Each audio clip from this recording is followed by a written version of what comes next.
everyone. It's Kate with the Thrive with Kate podcast, and I'm here with Chris Burres of MyVitalC.com. That's MyVitalC.com. And Chris is the founder and chief scientist at MyVitalC, where he manufactured a Nobel Prize-winning molecule responsible for the longest longevity experiment result in history, a full 90% life extension. He's the author of Uncovering the Secrets to Longevity and has a health summit. So we're just going to dive right in and learn about you and this molecule and why you've dedicated your life to longevity science. Excellent, Kate. Thank you so much for having me. I am the geeky guy you see in front of me. I love to talk about the science and get into this amazing molecule. So I'm excited to be connecting with you. Yay. Yeah. So let's just dive right in. What is this amazing molecule? Yeah. So the molecule was discovered in 1985 at Rice University here in Houston. That's where our lab is based. And the three scientists, I like to say the molecule's Nobel Prize-winning, but we all know molecules don't win Nobel Prizes. The people who discover the molecules win the Nobel Prizes. So the three scientists who discovered the Nobel Prize in 1985 they discovered the molecule in 85. They won the Nobel Prize in 96 for the discovery of this molecule. They won the Nobel Prize because this molecule's pretty amazing. It performs as well or better than the current best material in almost every application. It makes better inks, better batteries, better tires, better photocells. And this is where people get nervous. And they're like, well, I thought we were on a health podcast. I never looked at my car, thought about the battery in my car. Hey, I wonder what components of that battery I should be taking on a daily basis for health reasons. And the story actually gets a little bit worse. One of the shapes on the exterior of this molecule is reminiscent of benzene. So same shape, same molecule counts as benzene. And benzene, although it's ubiquitous in our society, actually is known to be toxic and known to be carcinogenic when it's all by itself. Just to give you some frame of reference in terms of ubiquitous in our society, if you just look around you and imagine everything that's plastic disappearing, the reason is because the base molecule for plastics is benzene. The base molecule for a lot of medicines, including aspirin, is benzene. But benzene on its own is toxic. And because that shape is on the exterior of this ESS60 molecule, they thought the molecule would be toxic. They put it in a toxicity study. And instead of being toxic, the test subjects that they gave it to, in this case it was Wistar rats, they lived 90% longer than the control group, which, as you said, is the single longest longevity experimental result on mammals in history. It's peer-reviewed, published research. I'm very proud to share that my lab provided the material, and my lab is mentioned in that study. And I'll just kind of wrap it up. Our most consistent testimonial for those kind of wacky biohackers who are out there trying our product is they take it in the morning, they report mental focus and energy during the day, and then better sleep that night. And by the way, you actually could probably help me with this. So I kind of in my mind, what can you take in the morning that positively impacts your sleep at night?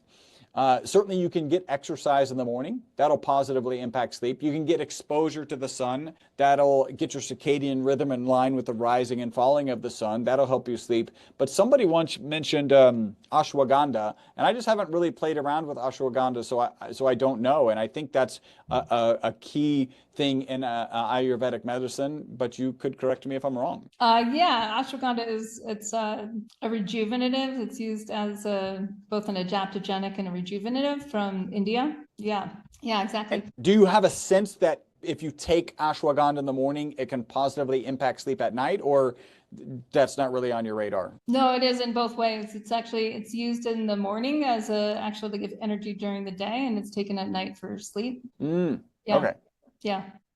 All right. So we're talking about ESS60 fullerene, and that's the molecule that you are alluding to? Yeah, absolutely. This guy right here, the soccer ball shaped molecule. Okay, great. And so let's talk a little bit about it and about carbon. Yeah. So I think my path is very interesting, and you did kind of allude to the book, The Live Longer and Better, which talks about the discovery of the molecule, there's some serendipity, as with so many discoveries.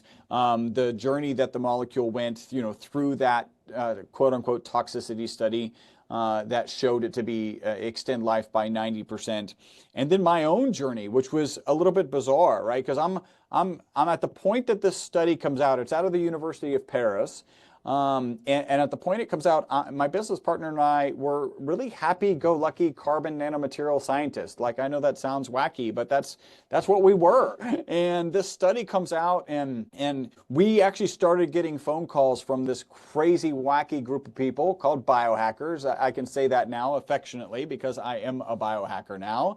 And they were saying, hey, how much of this stuff should we take? And what my business partner and I heard is, hey, that stuff that you sell to research institutions around the world to put into inks, batteries, tires, and photocells, how much of that should we be consuming?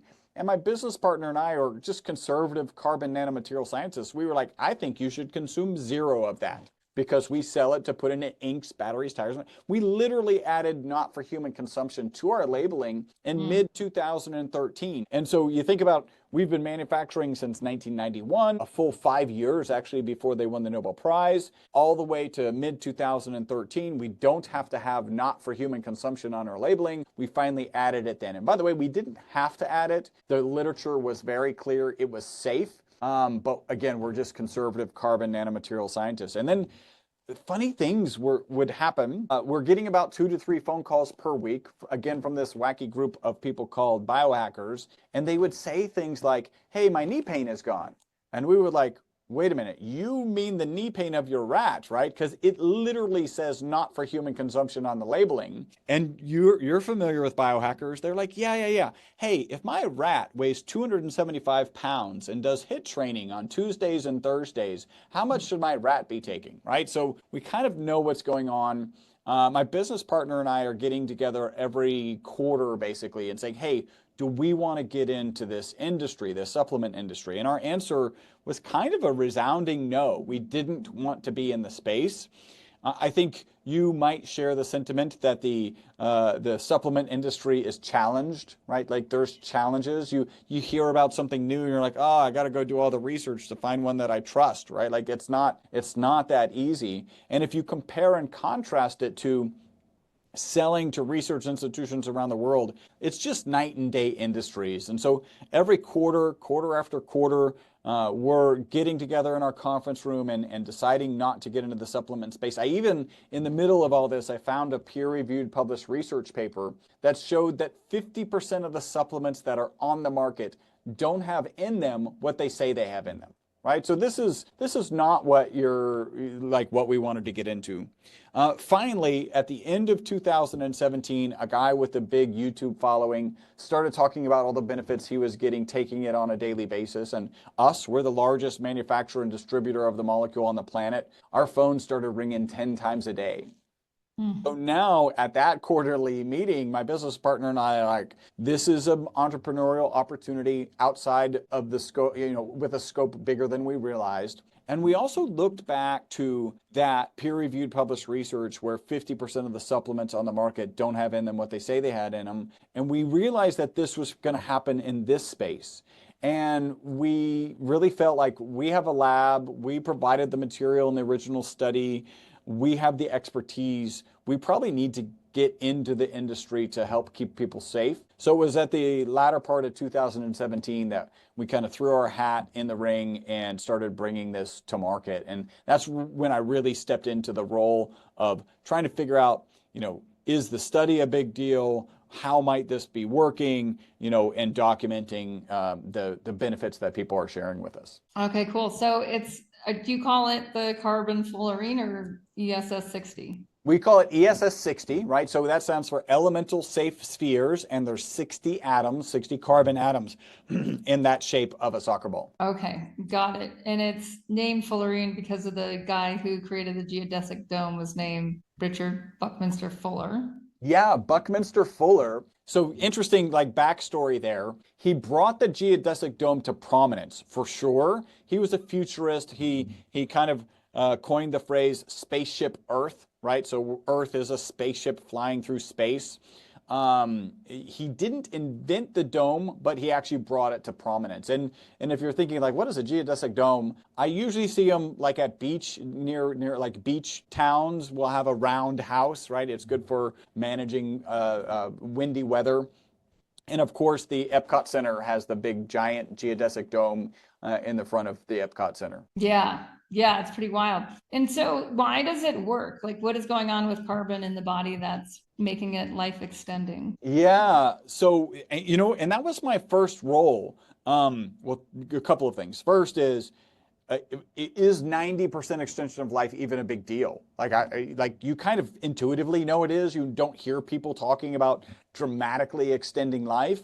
But that was my first role, and it turns out it is. It's a really big deal. The next best way to live longer is calorie restriction, right? If you reduce your calories by 30%, it's well documented in so many different animal models that you can extend your life by 30%. Yeah, I call that pause on that one because I'm curious then, like, why wouldn't that be the recommended daily caloric intake? Why is it reduced? Do you know what I mean? If we already know that eating 1/3 less extends our life 1/3 more, why wouldn't we just say, actually, what we should be eating is this amount instead of 30% more than we are? Man, that's really, so I haven't really thought about that. I think one of the answers is that we don't like to be hungry that long. Right? Like, yeah, but anyone who's done calorie restriction knows that your stomach just shrinks, and then what is fuller, like you're more full on less. So I'd say, in Ayurvedic medicine, like what you crave, like what your tastes are, that's all relative. The size of your stomach is relative, in that the more people do longer fasting and intermittent fasting or fast mimicking diet or any of like 72-hour, more people do that, the more they realize they're actually a lot less hungry. Yeah. Well, and I'm going to share this because I think I think I'm like so many people. I've always felt like I needed to shed 5 to 10 pounds, maybe 15 at times.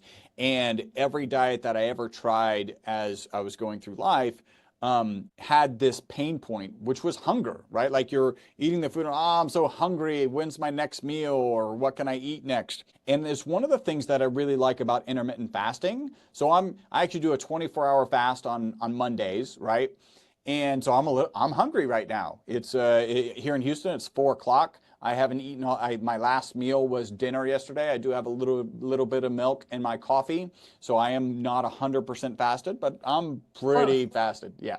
And but the difference in mindset is I'm actually fasting. Hunger is the goal. And when hunger is the goal, it can change your mind away from, oh, this hunger sucks. When do I get to eat next? For me, it's been kind of a game changer and really adjusting how I think about it. And I think being hungry so often, I mean, it's clearly a challenge, right? We have an obesity epidemic here. Like, it's even documented that if you ate the right number of calories of Twinkies and Hostess cupcakes, you'll actually lose weight, right? Like, not a recommended diet, but you can eat junk and lose weight if you eat the minimal amounts of it. Now, what happens, I think, is that our gut bacteria get acclimated to the sugar. They want more. It increases cravings. Everything just, when there's dysbiosis, we'll just differentiate that from eubiosis, right? So the more we fast, the more diversity there is in the microbiome. When there's more diversity in the microbiome, we're in eubiosis, and then we actually aren't as hungry. And I think that's kind of my point here before we go back into the molecule is there's so much, right? Like between fasting and cryotherapy, there's all these natural life extension protocols that are actually just part of the longevity habits of the ancient cultures, right? And we see those blue zone cultures and as well. So I really do think that so I joke, right? If you're out on a street with a clipboard signing people up for the starve yourself 1/3 to death diet, that's what I call it. Nobody wants to sign up for that, right? Even if you give them, and this is mentioned in, I think it's David Sinclair's book, Lifespan, Why We Age and Why We Don't Have to. He talks about that particular diet. And even if you give away free sweaters, because if you're eating 30% less calories, you are going to be cold, right? You're going to be so lean, you will be cold. People still don't sign up for that diet. So I really think that the optimal is, but I mean, you bring up a great point. Like, why isn't optimal 30% less? Yeah. I think, yeah. Like, it doesn't make any sense at all. It's saying like for humans to have optimal brain size, which we did 10,000 years ago, right? If our brains have shrunk 10% in 10,000 years, which is the advent of agriculture when we were a little hungry. And I'm not sure if we are actually cold all the time, because the thermogenesis studies are fascinating as well, with, you know, the more cold acclimation you have and the more fasting acclimation you have, the more you have brown fat, and then the more your body is self-regulated to thermogenesis. There is that transition period, right, where you're building brown fat. But let's go back to, let's leave that one aside, and we'll just say there's a lot of ways that we can extend our lives without doing, you know, really anything new, but maybe doing of things that humans used to do, which might include not overeating all the time and not stretching our stomach out all the time. And then when that happens, good bacteria thrive, cravings change, taste is relative, and it is fun, maybe not even just to live longer itself, but to feel great, to have decreased inflammatory states, which is the other, I'd say, cool part of when we're eating a little lighter and our stomach shrinks and we're more satisfied more easily. So we also have a lot less inflammation, which might for many people equate to joint pain or even more serious chronic inflammatory diseases. Name any chronic disease and it's an inflammatory disease. And a disease of aging. Yeah, absolutely. Okay, cool. So ESS 60. So where were we? Why does the carbon molecule work? Well, so and this will just to kind of wrap up the calorie consumption. I think and this is my current belief, I think if you can do with like a 24-hour fast, you can do with intermittent fasting, maybe as much as a 48-hour fast from time to time, if you can get the benefits of calorie restriction without the pain, we'll call it, of the hunger, then, you know, you land at the right spot, right? I think that may be some of the answer. It's just people don't like to be hungry. We keep going on this point. Hunger, to me, it's like taste is relative. So when someone changes their diet, after a few months, their cravings change, their microbiome, their microflora change and all that. Hunger, I would argue here, is also relative. And I've run detoxes and fasts for 20 years. And I've just seen this time and again where people realize that after the few phases, often there's an emotional healing crisis involved, where they realize on the other side if they weren't actually hungry. Redefining hunger is going to be a big part of, I think it is already, for anyone who is a biohacker, you're already doing it. You're already on the other side of it. If you're doing 24-hour water fasts every week, like your stomach's already shrunk, your cravings have changed. And you're no less hungry than you think you would be, even though there is that feeling of what is emptiness, like what is when I'm hitting different levels of fat cells releasing triglycerides. And then actually we had a really interesting podcast a couple of months ago on midwifing death, around how people can voluntarily die, which is part of what's been removed from modern culture, right? Where we don't have this natural ability anymore, or we've forgotten how to do it. And that is entirely reliant on the voluntary stopping of eating and drinking. So then when we do look at calorie restriction and we look at, whether it's like seasonal fasts or detoxes, where we're actually practicing, right, for the kind of exit that we might want to have voluntarily. But to me, these are all part of that, it's like really kind of cool how these missing chunks of ancient wisdom, they fit together into a lot of what, we feel is out of our control in modern culture. But as we start to take back into our habit structure, things that actually help the whole puzzle fit together into how we want to live, how we want to feel each day, and even how we do want to die. No, that gets pretty profound. I guess in the days of yore, you would just walk off from the tribe and like leave them. Like if they're going to move on from this particular campsite, you just stay, and that was you were done, right? That's very interesting. So I'll bring it back because you gave me the opportunity and I passed on it. I know. Let's talk about this carbon molecule. I'm super fascinated at how it works. So first role is longevity. Is 90% extension a big deal? Absolutely. Next, how might it be working? I might have mentioned our current. That 90%, we're seeing that in mice, right? It was in Wistar rats, very specifically Wistar rats. Okay.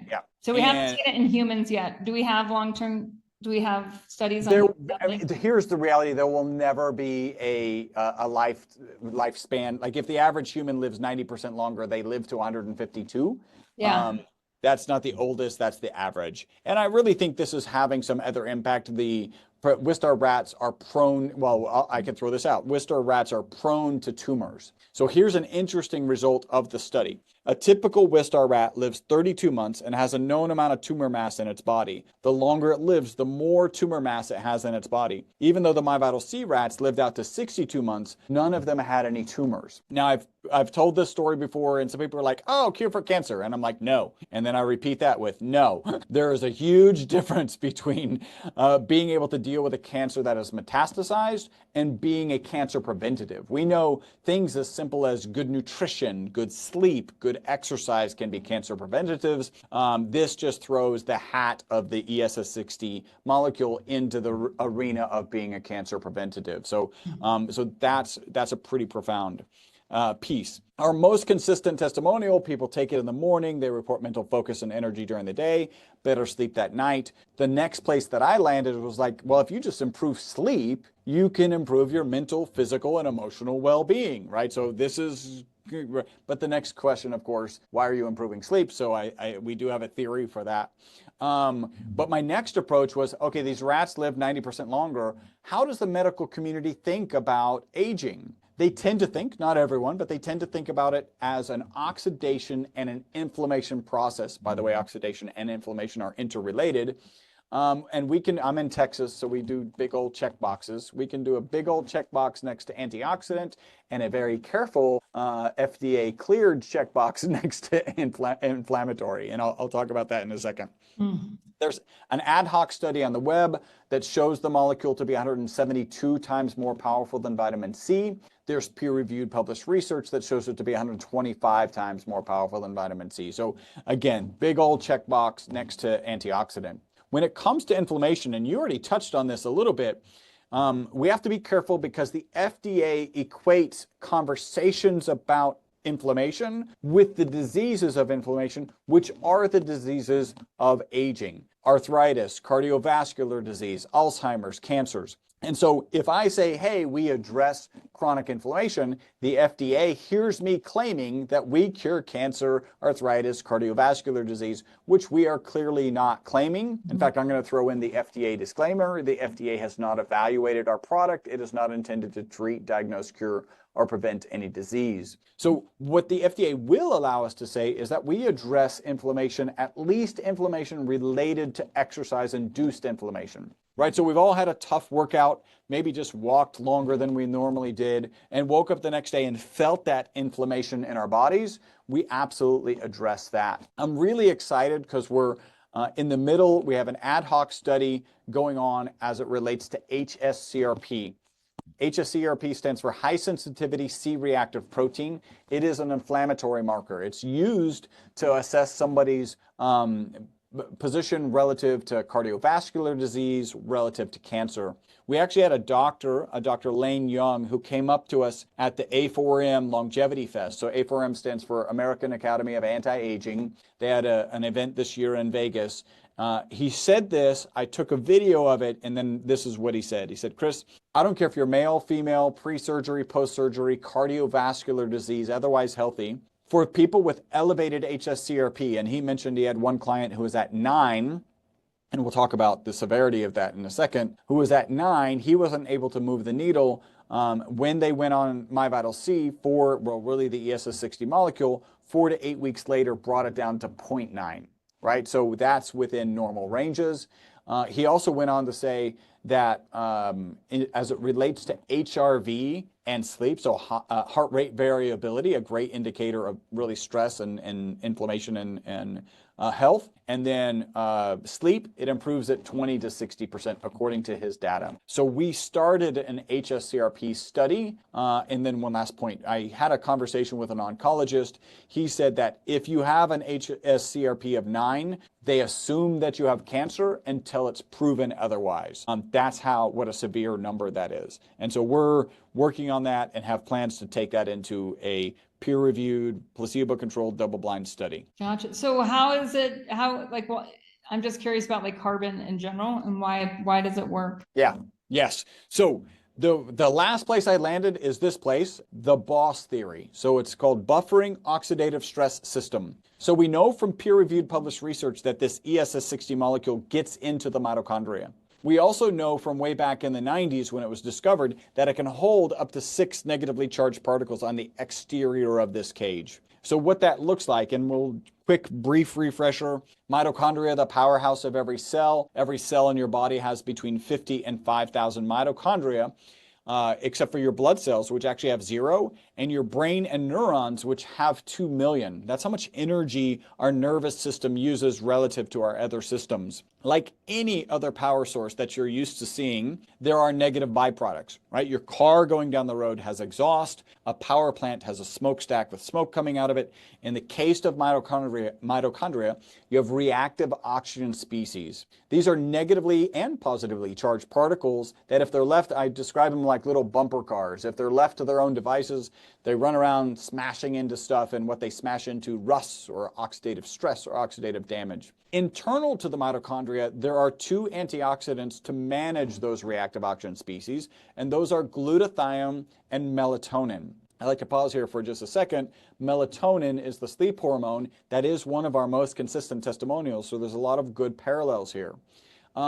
When a mitochondria gets stressed, this can be from a tough workout, too much sunlight, EMF exposures, SOG, smoking, alcohol, stressful email, stressful conversation with loved one. When mitochondria get stressed, they produce extra reactive oxygen species that cannot be managed by the glutathione and melatonin, and that's when they can run around and do damage. And that's when we believe the ESS60 molecule, which again from peer-reviewed published research we know gets into the mitochondria, we believe it grabs onto the negatively charged reactive oxygen species. They're actually the most damaging ones, so that they can't run around and do damage. And then when that mitochondria can replenish the glutathione and the melatonin, then they can, those antioxidants can manage them appropriately.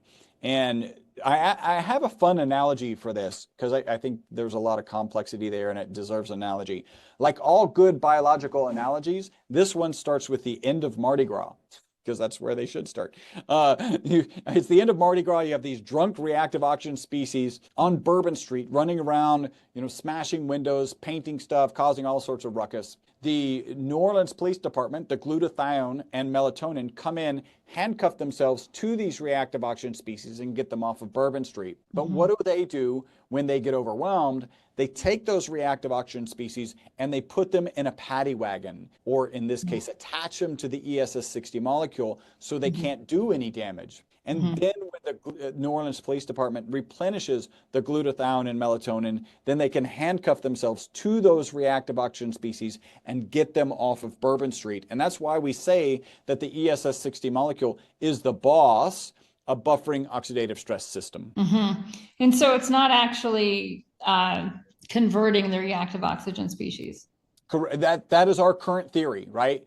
And what we have to support it was, one, we know it gets into the mitochondria from peer-reviewed published research. We know it can hold up to 6 negatively charged particles. The most damaging reactive oxygen species are negatively charged particles. And if you think about reducing the negative impact of stressed mitochondria, like if you're able to do that, you should have head-to-toe testimonials, and we actually do have head-to-toe testimonials about the product. Like, what else is going to have that kind of complexity of system-wide improvements? Well, if you're reducing the negative impact of stress mitochondria, you will have that system-wide improvement.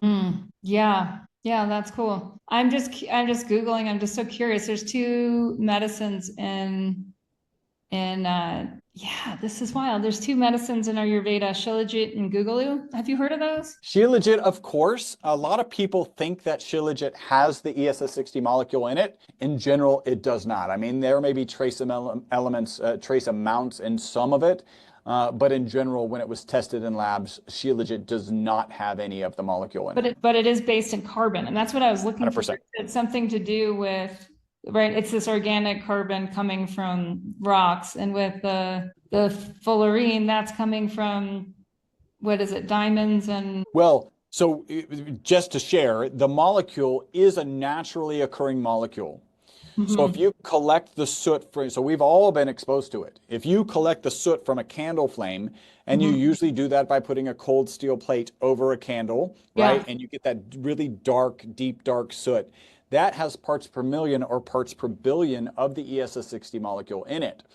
So we've all been exposed to it, just not at quantities that are appreciable. Yeah. Well, it's interesting because with Shilajit and Google that are both of these like, high carbon rock, like they've been considered to not actually, well, Google in particular isn't used to convert like a substance into another substance. It's more of like an exit carrier. Yeah. And I'm wondering if this is working the same way. Is it more of, we don't know. I guess it sounds like that. We don't know what's actually happening to the ROS within the mitochondria, within the cell. We just know that overall we're having an anti-inflammatory, antioxidant effect. Yes. And with that kind of boss theory, we're having systemic benefits. And so that really does have parallels and makes sense. I think Shilajit, the molecules that are in Shilajit, don't tend to be small enough to get past the gut barrier, right? So if you're going to consume Shilajit, by the way, this is kind of, I haven't dug specifically into Shilajit, so there is the remote possibility that this is not true. But you think about activated carbon, activated charcoal. These are really good detoxifying agents. There are particle sizes too big to get past the gut barrier. And so all of the work that they're doing is in your intestinal tract. It's not actually getting into your system and doing any sort of detoxing. Where we do know that the ESS60 molecule can get, is obviously getting past your gut barrier because it's getting all the way down into the mitochondria. It's interesting because it says, I'm just Googling it. It says that it's very similar, like enhances mitochondria function, reduces oxidative stress. It's mostly from fulvic. So what is it?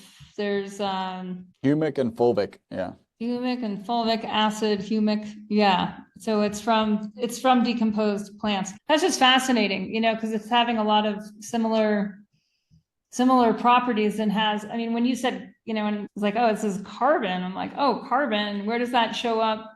And what humans have known about holistic medicines over time. And we also are seeing this like return of charcoal, right? Where like charcoal's used a lot in ancient medicine. Now it's like the hip thing in detox is to be taking some bind or some charcoal, which is also carbon. Like we're talking, like humans are now looking at supplementing carbon. So yeah. There's like, we're supplementing nitrogen and nitric oxide, right? So nitrogen and oxide, like it's kind of just cool how I would just say in supplementation, we're getting more down to the molecular level. Yep. In terms of what we're trying to ingest. And then what I like to do is say like, well, where have we been doing this for a while?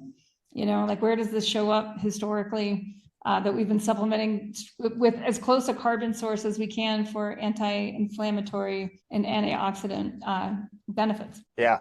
No, I was actually just reading up. I saw a video over the weekend, and it was a little confusing because it kind of implied that humic acid gets through the gut barrier, but it doesn't. Fulvic does. It's small enough to actually cross the gut barrier, and so that there could be benefits there. Okay. Yep. And that's and that's definitely one of the properties of Shilajit. Okay, great. So let's go back into the way that you guys are selling it in your supplement is it needs an oil carrier, right? Yeah. So the logic there is if you were to have a palm full of the ESS60 molecule, it would be a crystalline structure, kind of like a sugar crystals or salt crystals, but these would be black because they're carbon and crystalline structure. You can consume, as long as it's ESS60, you can consume that, but it's not water soluble, so it's not very bioavailable. You would just excrete it out. And you might get some of the detox benefits that you would get from other things that would just go through the intestinal tract,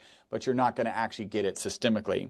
So it is liposoluble, right? So it does dissolve in oils. And we tend to sell it in olive oil, avocado oil, and MCT oil. And what happens when you dissolve it in oils, you break apart those crystals and you get it down to the individual molecular level, right? So individual soccer ball shaped ESS60 molecules are now floating around in this olive oil or avocado oil or MCT oil. And it's almost infinitely more bioavailable because you're down to the monomolecular level. And just to share with you how small this molecule is, right? Because I'm holding up a pretty big model. One drop of our olive oil product has more than 400 times as many of the ESS60 molecules as you have cells in your body in one drop, right? So this is a super tiny molecule, and dissolved in olive oil, avocado oil, or MCT oil. Okay, got it. Yeah, this in Ayurvedic medicine, they like every medicine is categorized by the anupana, or like the delivery, right? Like how is this best absorbed in the tissue that you're targeting?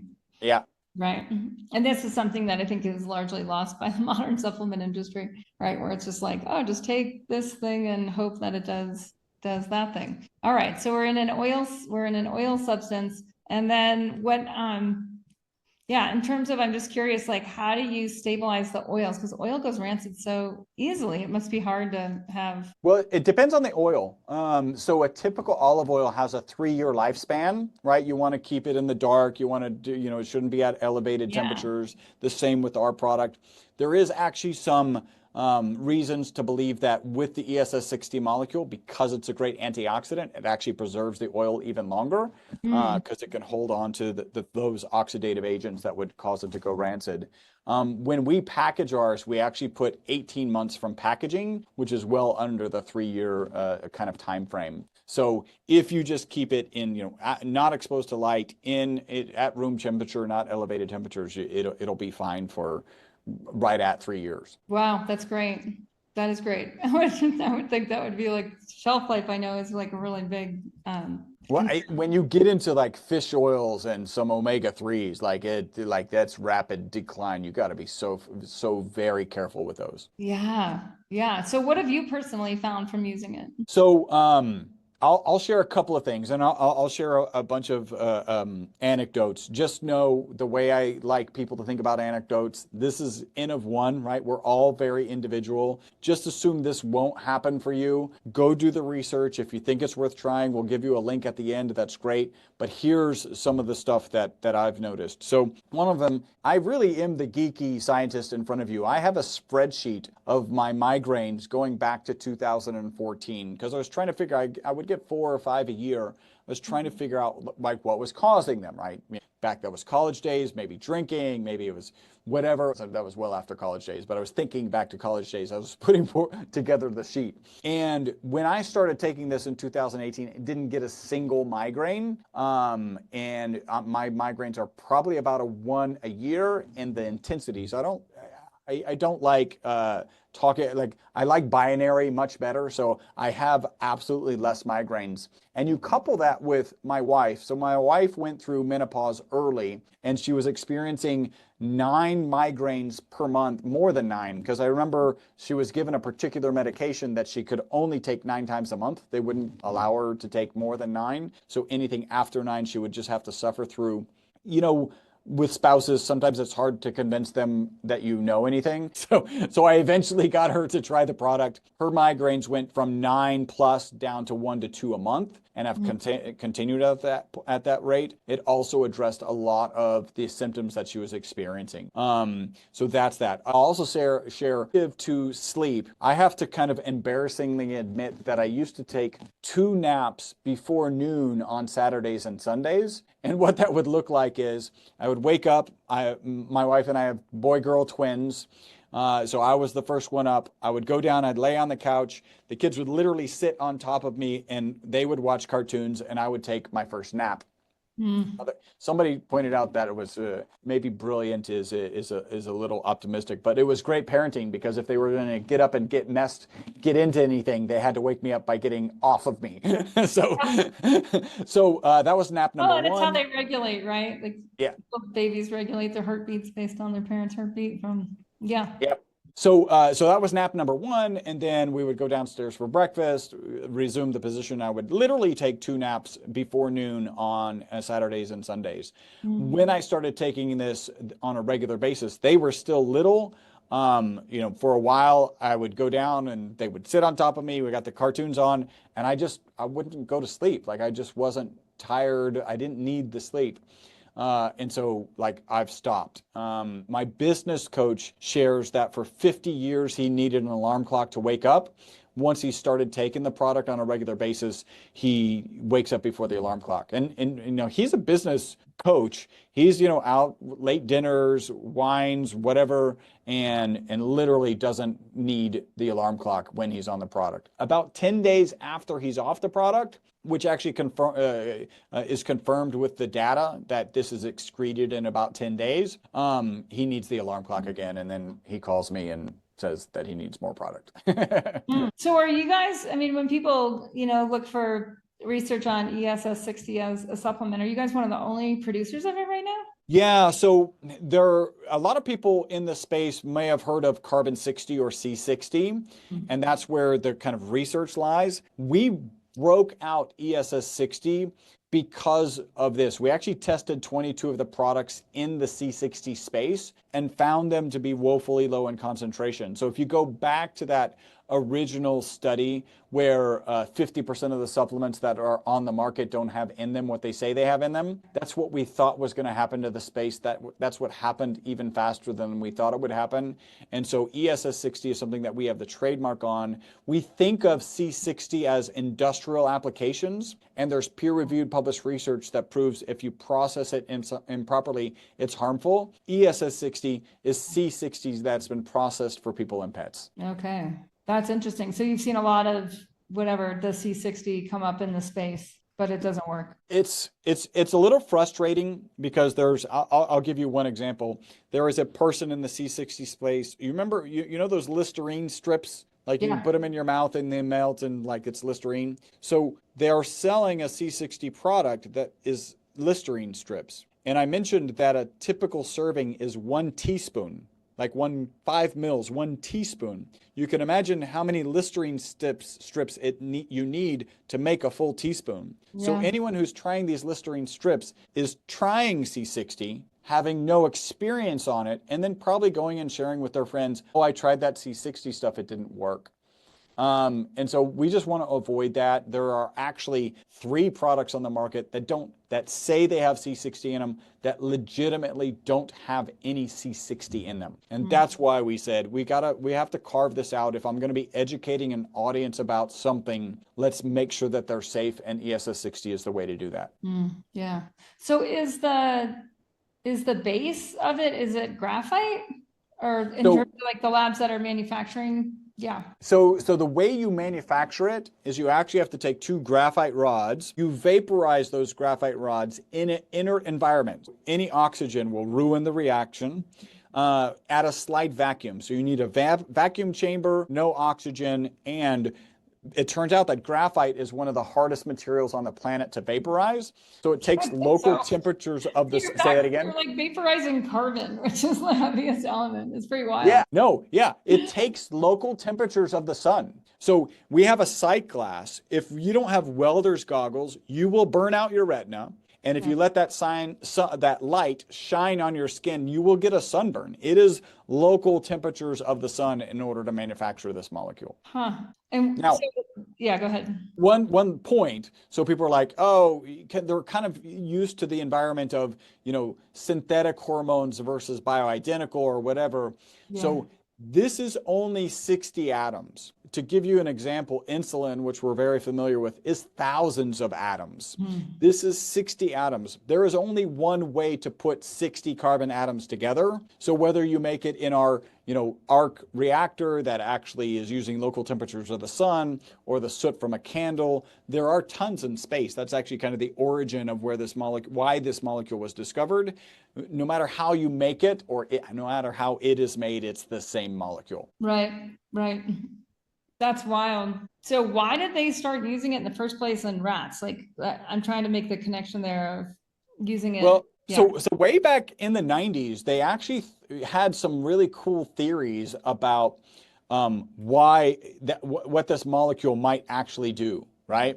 One of the fascinating things, there's a new symbol in chemistry because of this molecule. So the @ symbol, the one we're used to with our email addresses, means that something is physically trapped inside of it, not covalently or ionically bonded with the exterior of it. So you can get any atom in the periodic chart. It's big enough for any atom to fit. So early on, they thought, hey, we might be able to put a radioactive payload inside of this, like so radioactive atoms. The wet chemistry that works on benzene, which is the wet chemistry that we use for medicine basically, works on the exterior of this cage also. So the thought was, let's get a protein that will attach to a cancer cell and deliver a radioactive payload directly to a cancer cell. Fascinating.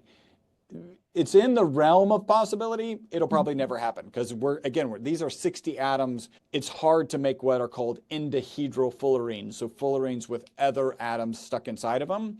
But they did realize it would have potentials. Even so, it was discovered in the 90s, the AIDS epidemic was in full swing. It's known that this molecule fits directly in one of the cups of the protein of the AIDS virus, which actually stops the replication of the AIDS virus. So there's a patent related to this. So there were lots of theories that this might have benefits health-wise. But then there was also the one that this is benzene, right? It's the same shape, it's the same makeup. Benzene is toxic.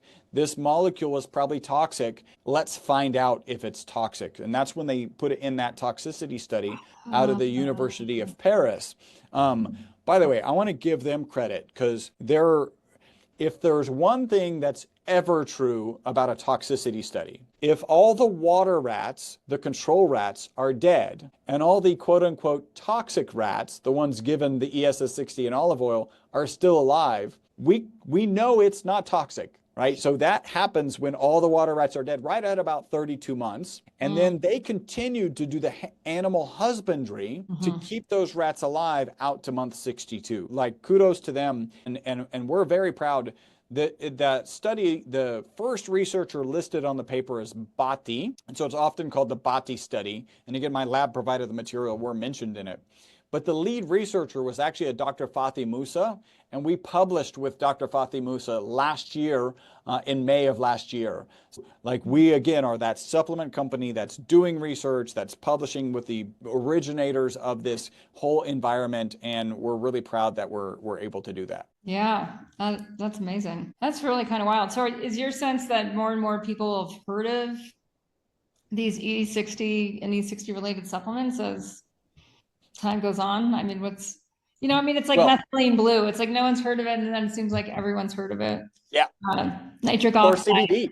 Like, think about CBD, who like took everything by storm. Like, there was one day that it didn't exist, and then the next day it's on every street corner. Like, it's pretty fascinating. Yeah, we have. I mean, the testimonials, the benefits, all fit in the right category. That everybody will have heard of this at some point, and certainly everybody's already been exposed to it, right? From a candle. That is why I'm coming, and thank you so much for kind of exposing this to your audience. That's why I'm coming on shows, sharing with as many people as possible so I can get the word out. And also so a lot of the podcasts that I go on end up driving some of our HSCRP research, because they're aware of people who have elevated HSCRP, that it's not the needle on that. And so we're able to get them into that particular study and really, turn around and show the benefits of the molecule systemically. That is really cool. Well, it's exciting to see where it might go, especially for the biohackers who are also doing the diet and lifestyle changes alongside of experimenting with various plants and molecules. Well, and it is very important to continue to work on your diet, your exercise, and your sleep. Like, those pillars of health. This is not like, hey, take this product and now you can sit on the couch. You don't have to exercise, no, whatever. You need to be continuing to do work. I'm going to share. So I don't know if you've done any kind of biological age testing, but I've got kind of 3 tests that I want to share with you. So one of them is an HSR. Is it HSR? It's ESR, which is erythrocyte sedimentation rate. So basically, you take a drop of blood into a capillary tube, you have it upright so it's exposed to gravity, and the rate at which the actual blood cells separate from the plasma is an indication of your inflammatory status, like how inflamed are you. So at there was a health optimization summit in Austin, and we had a booth there. The guy right next to us, I love the serendipity of this. He has a piece of equipment that is an HSR piece of equipment that you can own at your house, and you can do a test for $10 a pop. Great for biohackers, right? Like, hey, I can test my inflammatory status for $10. I took that test. He's got a biological component of it to kind of identify your biological age. He showed me to be 20 plus years younger than my actual age. So very happy about that.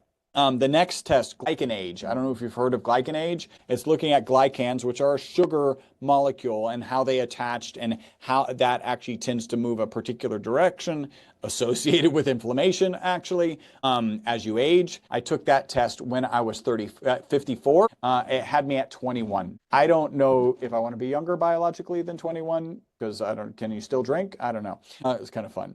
So absolutely really good anti-inflammatory. The last study, I was less happy with the results, very happy with the direction. So it was my DNA age. I took it at 51. It had me at 59 biologically. Wasn't really happy about that. I'm like, I'm doing a lot of optimization stuff here. I feel like I should do better. 3 years later, at 54, it had me at 58. So 3 years later, chronologically, it had me 1 year younger. I like the direction. I want to keep that going in perpetuity. So those are some of the kind of results, and we'll continue to look at those. Yeah, it's it's just great to see the whole industry evolving into this differentiation between lifespan and health span and biological age versus chronological age, and just helping people kind of rethink of. To me, it's less about longevity and more about like, do you feel great? Because if you feel great, it's a life worth living, and if you don't feel great, well, what's the point? It sucks. Yeah, no. I think that's really important, and that is. So I ended up doing a longevity summit. I interviewed 55 experts in longevity, including like Ben Greenfield, Dave Asprey, Stephen Gundry, a whole bunch of others, obviously. And one of the things that was coming.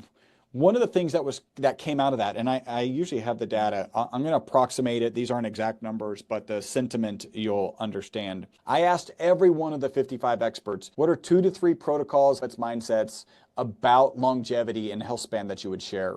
And then we aggregated all of that data. It was something like, I don't know, we'll go like 39% mentioned sleep, right?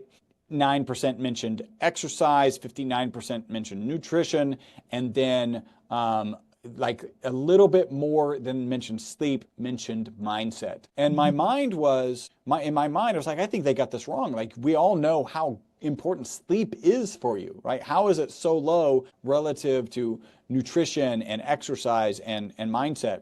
But then I started thinking about it, and I realized that if you know you need to make changes for your sleep, right? Put your phone away, or have the room colder, or have it totally blacked out, get the lights out in your room, like all of these things, go to bed at the same time. But if you don't have the mindset to make those changes won't happen. If you know you need to change your nutrition and you don't have the mindset to change your nutrition, right? To try a 24-hour fast, depending on your health condition, right?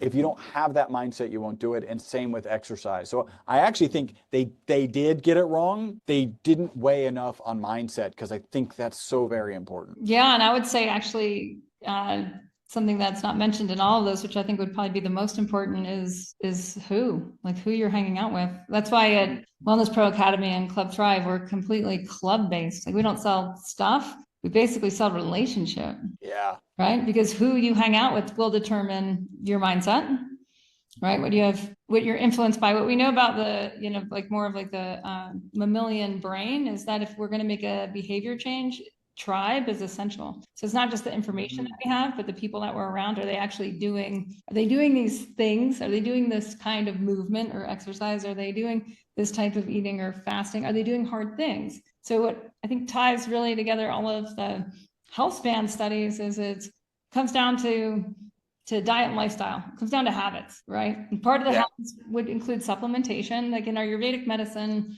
the sort of the bottom of the pyramid of health is nutrition, and a little like adjunct to that is supplementation, right? So it's there, but more than there is like the all of the inputs that we're taking in. Yeah. Right.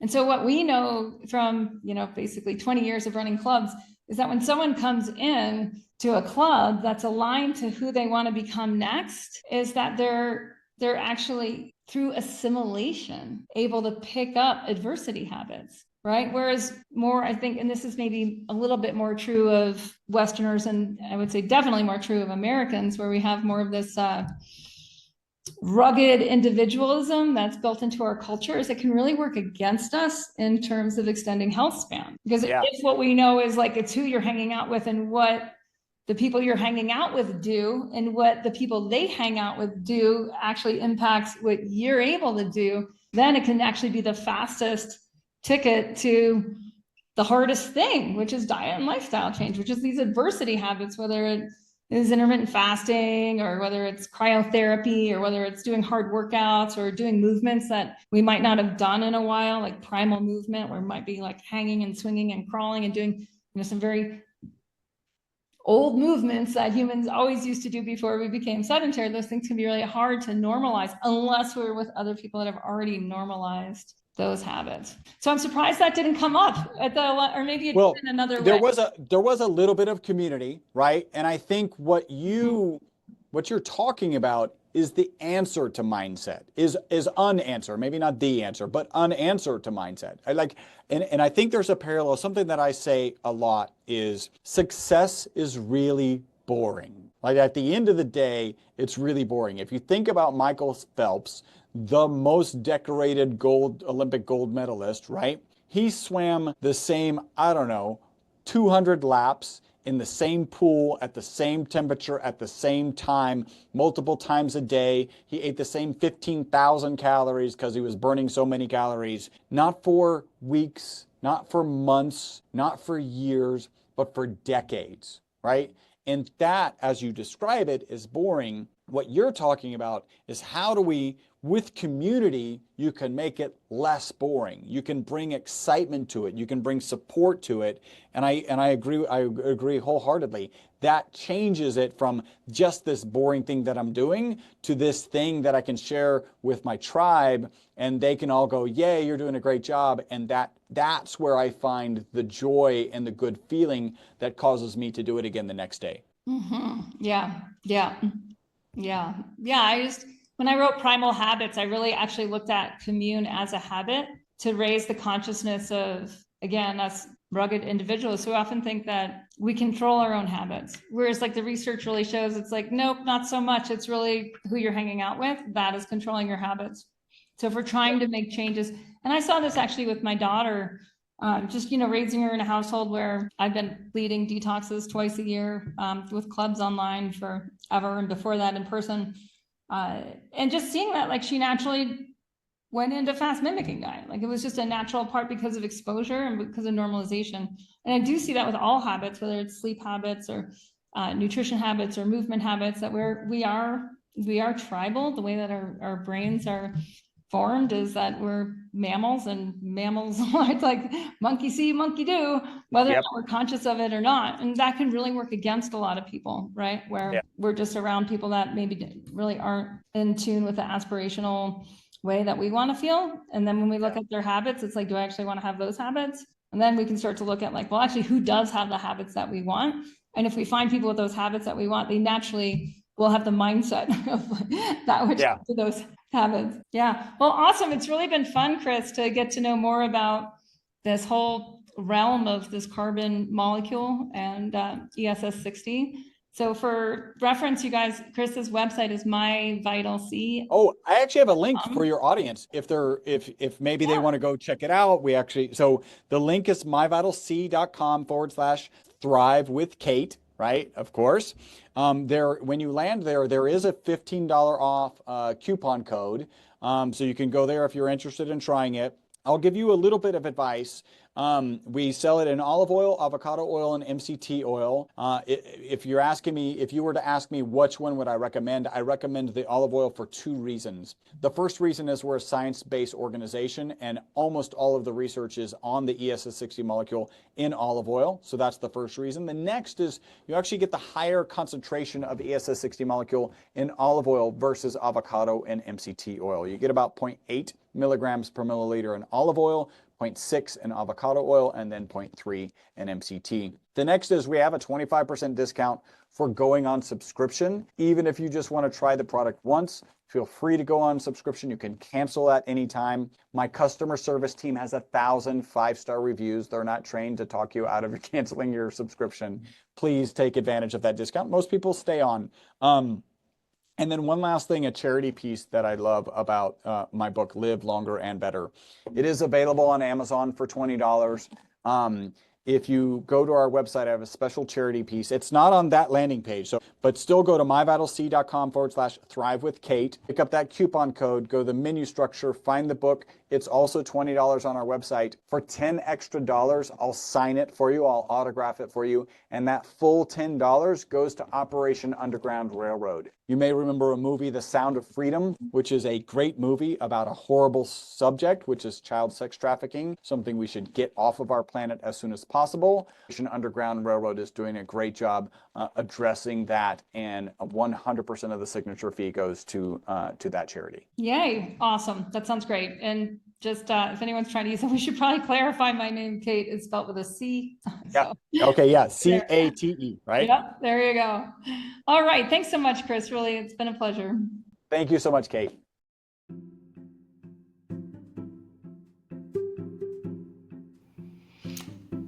All right, you guys. Hello, listeners. So I have created for the wellness pros out there who listen to this show, the Wellness Pro Launchpad, and I'll get you in for free. Just go to wellnesspro.academy/launchpad, LAUNCHPAD, Launchpad, and then just fill out the form and we'll get you right into this school classroom in here.